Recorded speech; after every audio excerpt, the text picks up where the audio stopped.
We are taking you now to the White House, where President Biden is signing a proclamation to create a national monument in honor of Emmett Till. Let's listen. I found myself trying to temper my anger as I was writing it. I'm not joking. I can't fathom what it must have been like. It's hard to believe I was 12 years old. And I just, I know no matter how much time has passed, how many birthdays, how many events, how many anniversaries, it's hard to relive this. It brings it all back. We were talking about Rev as if it happened yesterday. The images in your head, things you remember. But it's inspiring to see how many of your family have continued as mothers' courage to find faith in pain, purpose in pain. That's a remarkable thing, it seems to me. Insisting on an open casket for her murdered, and I might add, maimed and mutilated son. 14 years old. 14 years old. She said, "Let the people see what I've seen. Let the people see what I have seen." My God. All of us have lost children in other ways. How hard it is even to close the casket or keep it open, or what a debate it is. But to see the child that had been maimed, and the country and the world saw, not just heard the story of Emmett Till and his mother, as a story of a family's promise and loss in the nation's reckoning with hate, violence, racism, overwhelming abuse of power, brutality. It's hard to fathom. Hard to fathom this even in war for me. It's hard to fathom. But today, on what we've been, would have been Emmett's 82nd birthday, we add another chapter to the story of remembrance and healing. Just as we joined together when I signed the law in his name to make lynching a federal crime, and think how long that took for that to happen. And we screened the movie Till at the White House. Today, we join together as I sign a proclamation designating Emmett Till and Mamie Till-Mobley National Monument in both Illinois and in Mississippi.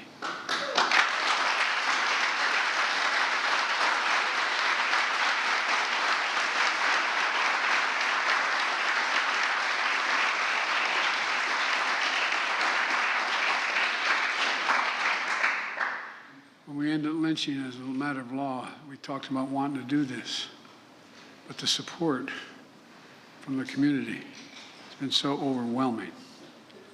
I thank the members of Congress for their support, and more than that, their leadership.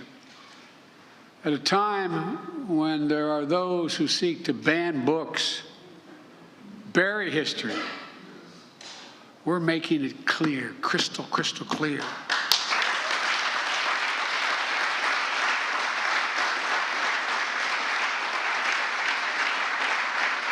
While darkness and denialism can hide much, they erase nothing. They can hide, but they erase nothing. We can't just choose to learn what we want to know. We have to learn what we should know. We should know about our country. We should know everything, the good, the bad, the truth of who we are as a nation. That's what great nations do, and we are a great nation. That's what they do. For only with truth comes healing, justice, repair, and another step forward toward forming a more perfect union. We've got a hell of a long way to go. That's what's happening. That's what's going to happen with visitors of all backgrounds to learn the history of Emmett Till and Mamie Till-Mobley through our national monument. Look, telling the truth and the full history of our nation is important. It's important to our children, our grandchildren, our great-grandchildren, to our nation as a whole. I've said it before.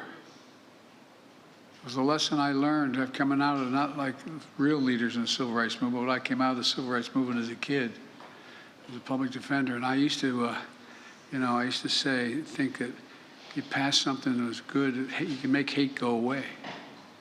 Hate never goes away. It just hides. It hides under the rocks.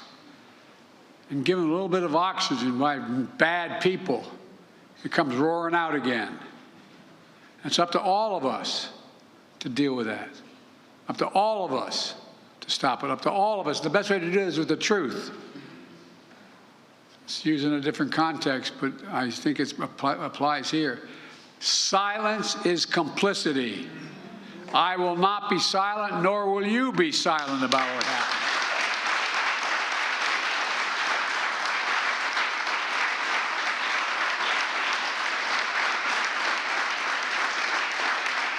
There's really critical work ahead to continue the fight for racial justice and equality for all Americans. And my administration is committed to leading the path forward. And I know the members of Congress here are even more committed than that. I'm going to close with this. The reason the world saw what Mrs. Till-Mobley saw was because another hero in this story, the black press. Oh, I'm serious. Jet Magazine, the Chicago Defender, and other newspapers and radio announcers who told the story were unflinching in the bravery with which they told that story, making sure America saw what they saw. Ida B. Wells once said, quote, "The way to right wrongs is to turn the light of truth upon them. The way to right wrongs is to shine the light of truth on them." Well, that's our charge today. By the way, parenthetic, do you ever think we'd be talking about banning books in America? Banning history? I'm serious. To the Till family, to all of you here today, I thank you for your courage, for never giving up. Never, never giving up. And before I say even what's more is on my mind, I'm not going to leave this podium. No, I mean, it's just barbaric. Barbaric what happened. And seriously, all you moms out there, imagine the courage it took to say, let them see. The courage. It's now my honor to sign this proclamation in memory of Emmett Till and Miss Mamie Till-Mobley. And I thank you all for being here. And I know I'm considered too much of an optimist, but I believe if we keep pushing, we're going to continue to make progress. We're going to continue to make progress. It's already being made. The idea that when that 14-year-old was buried, that in this Indian treaty room, there were this many people of color holding powerful office, changing the direction of the country, would have been beyond our comprehension. And we're just getting started.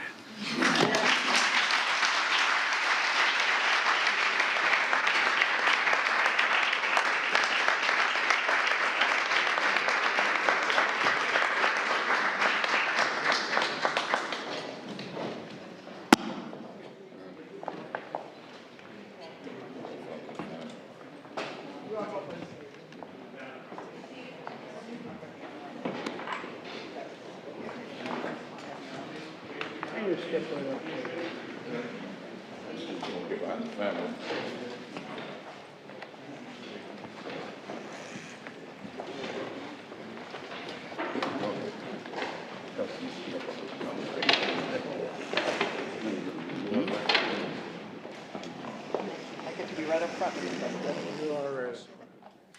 We've been watching President Biden sign a proclamation to establish a national monument in the memory of Emmett Till and also honor his mother and her work towards civil rights in this country. Till was just a teenager when he was abducted and lynched by a group of white men in the 1950s.